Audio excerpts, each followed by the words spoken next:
ఇచ్చేసిన మీడియా మిత్రులకు, మా కూటమి నాయకులకు, పెద్దలకు నా నమస్కారం. నిన్న గౌరవ ముఖ్యమంత్రి చంద్రబాబు నాయుడు గారి కార్యక్రమానికి ఎటువంటి ఆటంకాలు లేకుండా హెల్ప్ చేసిన మినిస్టర్లకు, కలెక్టర్ గారికి, ఎస్పీ గారికి, ప్రభుత్వ యంత్రాంగానికి, మా కూటమి నాయకులకు, కార్యకర్తలకు, ముఖ్యంగా మా ప్రజలకు పేరు పేరున నా నమస్కారాలు. నిన్న ఆగస్ట్ 2వ తారీఖు మరో సూపర్ 6 హామీ అన్నదాత సుఖీభవ పిఎం కిసాన్ యోజన కార్యక్రమం నిన్న ఆవిష్కరించటం. గౌరవ ముఖ్యమంత్రి చంద్రబాబు నాయుడు గారు ఎలక్షన్స్ టైంలో ఒక మాట చెప్పారు, ఆకలి పెట్టే వాళ్ళకి ఎంత చేసినా తక్కువే అని. ఆ మాటని ఇప్పుడు నిలబెట్టుకుంటూ గత ప్రభుత్వం 13,000 రూపాయలు ఇస్తే ఇప్పుడు కూటమి ప్రభుత్వం అధికారంలోకి వచ్చిన వెంటనే కేంద్ర సహాయంతో 20,000 రూపాయలు 3 ఫేజ్లో, అంటే ఫస్ట్ విడతలో 7,000, సెకండ్ విడతలో 7,000, మూడో విడతలో 6,000 రూపాయలు రైతుల అకౌంట్లో జమ చేయడం అనేది ఒక గొప్ప విషయం. ఈ కార్యక్రమం నిన్న ప్రకాశం జిల్లాలో రైతులు ఎక్కువగా ఉన్న దర్శి నియోజకవర్గంలో స్టార్ట్ చేయడం ఒక చరిత్ర అని చెప్పుకోవాలి. ముందుగా రాష్ట్ర రైతాంగం తరపున గౌరవ ముఖ్యమంత్రి చంద్రబాబు నాయుడు గారికి శుభాకాంక్షలు, ధన్యవాదాలు. చంద్రబాబు నాయుడు గారు మండే ఎండలో ఒక రైతు పొలంలో ఎటువంటి ఆర్భాటం, హంగు లేకుండా, ఏసీలు లేవు, షామియానాలు లేవు, కూలర్లు లేవు, అంటే ఒక ఎండలో రైతు ఎలా కష్టపడతారో తెలిసిన రైతు బిడ్డగా రైతులతో మమేకమై వెళ్ళి పొలంలో కూర్చుంటే వైసీపీ ఎమ్మెల్యే చేసిన వ్యాఖ్యలు ఆ పొలం చూస్తే సెట్టింగ్ లాగా ఉందంట. అంటే రైతు అన్నం పండించే రైతుల పొలం మీకు పంజాబీ దాబాలాగా కనిపిస్తుందా ఎమ్మెల్యే గారు? బిజినెస్లు చేసుకునే మీకేం తెలుస్తుంది రైతుల కష్టాలు? నిన్న గౌరవ ముఖ్యమంత్రి చంద్రబాబు నాయుడు గారు దర్శి నియోజకవర్గానికి వచ్చి 42,800 రైతులకు గాను ఫస్ట్ ఫేజ్లో 29,06,00,000 రూపాయలు జమ చేయటం అదొక గొప్ప విషయం, ఒక సంతోషకరమైన విషయం. చంద్రబాబు నాయుడు గారు ఎప్పుడు కూడా రైతులకు ఎంతో ఉపయోగపడే కార్యక్రమాలు చేశారు. రైతులకు భరోసా ఇచ్చారు, పనిముట్లు కల్పించారు, agricultural equipments, drones, tractors, drip irrigation, ఇట్లా ఎన్నో మంచి కార్యక్రమాలు చేశారు. మీరేం చేశారు రైతులకు? రైతు బీమా 3,800 కోట్లు ఎగ్గొడితే, బకాయిలు పెడితే మా కూటమి ప్రభుత్వం ఇప్పుడు తీరుస్తుంది. మా నాయకుడు చంద్రబాబు నాయుడు గారు పరదాల నాయకుడు కాదు, ప్రజానాయకుడు. ప్యాలెస్లో కూర్చుని బటన్ నొక్కరు, ప్యాలెస్లో కూర్చుని గుడి సెట్టింగ్లు వేసుకోరు.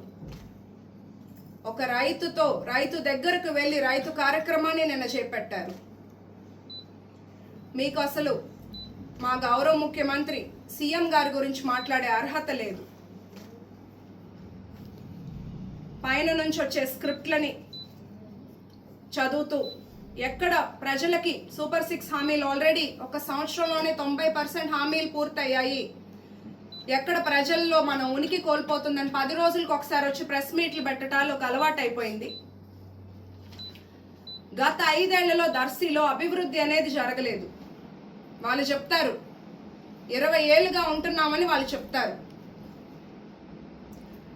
నేను ఎలక్షన్స్కి ఒక్క నెల రోజుల ముందు వస్తే నాకు 1,00,000 మంది ఓట్లు వేశారు. స్వల్ప తేడాతో ఓడిపోయాను, అయినా నన్ను నమ్మి వేశారని చెప్పి ఓట్లు. ఇక్కడే ఉంటూ ప్రజలకు నిత్యం అందుబాటులో ఉంటూ కష్టపడుతున్నాను.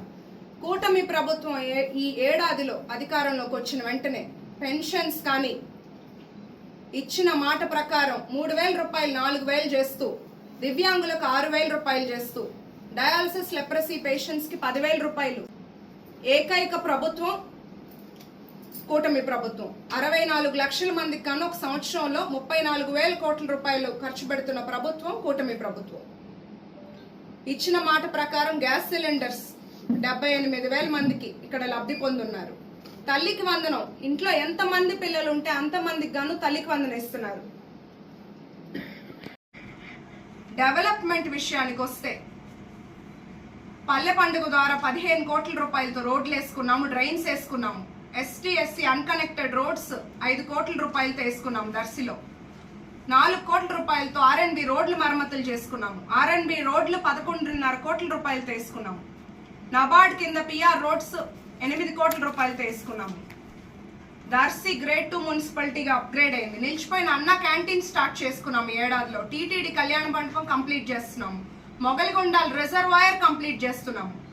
బస్ షెల్టర్స్ వేసుకున్నాము. ఇవన్నీ కూటమి ప్రభుత్వ హయాంలో ఈ సంవత్సరంలో జరిగిన డెవలప్మెంట్. మీరు ఒక్క పనైనా మీరు గత 5 ఏళ్ళలో కానీ గత 20 ఏళ్ళు ఇక్కడ ఉన్నామని చెప్తున్నారు, ఏదైనా ఒక్క కార్యక్రమం మీ పేరుతో చేసిన డెవలప్మెంట్ ఇక్కడ ఉందా? మా తాతగారు కానీ మా నాన్నగారు కానీ మా బాబాయ్ గొట్టిపాటి రవి గారు కానీ 5 మండలాలు 1-2 మండలాలతో సంబంధం ఉన్న ఆ మండలాలకి వెళ్తే మా తాతగారు మా నాన్నగారు హయాంలో బాబాయ్ హయాంలో జరిగిన లిఫ్ట్ ఇరిగేషన్స్ కానీ రోడ్స్ కానీ వాటర్ ట్యాంక్స్ కానీ ఇప్పటికీ పనిచేస్తున్నాయి, ఇప్పటికీ కనిపిస్తున్నాయి కళ్ళెదురుగా అందరికీ. ఇప్పుడు సడన్ గా డ్రైవింగ్ స్కూల్లో డిగ్రీ కాలేజ్ గురించి మాట్లాడుతున్నారు. మీరెందుకు గతంలో డిగ్రీ కాలేజ్ మొదలు పెట్టలేకపోయారు? అసలు డిగ్రీ కాలేజ్ ఎంతమంది స్టూడెంట్స్ ఉన్నారు, వాళ్ళకి ఎక్కడ క్లాసెస్ జరుగుతున్నాయదనా తెలుసా? డ్రైవింగ్ కాలేజ్ నిలిచిపోయింది, ఎందుకు మొదలు పెట్టలేకపోయారు? డ్రైవింగ్ స్కూల్, కోల్డ్ స్టోరేజ్ ఎందుకు స్టార్ట్ చేయలేకపోయారు? నిర్మాణం ఎందుకు కంప్లీట్ చేయలేకపోయారు? గొట్టిపాటి కుటుంబానికి ఒక చరిత్ర ఉంది, 45 ఏళ్ల రాజకీయ చరిత్ర. జిల్లా అంతా తెలుసు గొట్టిపాటి కుటుంబం అంటే ఏంటో. రాజకీయాల్లోకి వచ్చి ఆస్తులు పోగొట్టుకున్నామే కానీ రాజకీయాల్లో కోట్లు సంపాదించుకున్న వాళ్ళం కాదు. ఇంకొక నెల ముందు నేను వచ్చుంటే మీరు ఇవన్నీ మాట్లాడే అవకాశం కూడా ఉండేది కాదేమో. లిక్కర్ కుంభకోణం, అక్రమ మైనింగ్ డబ్బులతో గెలిచారు దర్శిలో. ఆల్రెడీ లిక్కర్ స్కామ్ లో మీ ఎంపీ అభ్యర్థి చెవిరెడ్డి భాస్కర్ రెడ్డి గారు అరెస్ట్ అయి ఉన్నారు. మిగతా అన్ని కూడా త్వరలో బయటకు వస్తాయి. జెడ్పీ నిధులు ఎక్కడికి మళ్లించారు, ఆ వర్క్స్ ఏమయ్యాయి అనేది కూడా బయటకు వస్తాయి త్వరలో. ఏబిఎం పేరుతో ఉన్న ఆస్తులు తప్పుడు పేర్లతో రిజిస్ట్రేషన్ చేసి ఎవరు విక్రయించారు? చివరిగా నేను ఒక్క సవాల్ విసురుతున్నాను వైసీపీ ఎమ్మెల్యే గారికి. నేను ఒక ఫేక్ ఫోటో పెట్టి సీఎం గారు వచ్చిన ప్రోగ్రాం కోసం పక్కన ఉన్న ఎవరో ఇల్లు పడగొట్టాము అని అన్నారు కదా. రోడ్డు పోరంబోకు ఆస్తుల్ని మీ హయాంలో అక్రమంగా ఆక్యుపై చేసి కమర్షియల్ బిల్డింగ్స్ కట్టుకొని సంపాదిస్తున్న అక్రమ తొలగింపులు పంచాయతీ డిపార్ట్మెంట్ చేస్తే అది తప్ప? గవర్నమెంట్ ఆస్తులు ఆక్రమించుకోవాలా? ఇది కనుక మీరు నిరూపిస్తే నేను దర్శి నియోజకవర్గంలో అడుగు పెట్టను. నిరూపించలేకపోతే మీరు మీ ఎమ్మెల్యే పదవికి రాజీనామా చేస్తారా?